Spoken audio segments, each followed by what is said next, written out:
So, nasa Inlex tayo mga idol. Napasok tayo ng Inlex.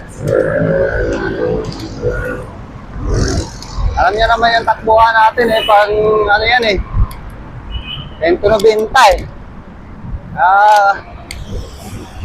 Kaya pag pumasok ka sa Inlex, mabilis yung takbo mo.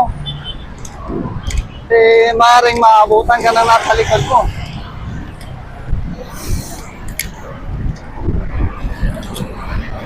Kailangan mabilis ka. Wala dito, pumasok tayo sa Kebyang. Kebyang Tunnel, oh. Yuhuu!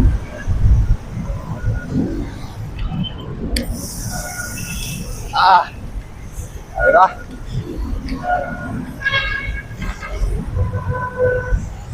So, Skyway na. Papatok na tayo ng Skyway.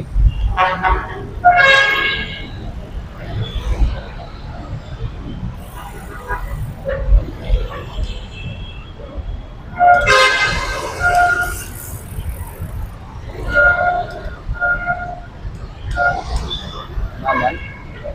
Yan na naman yung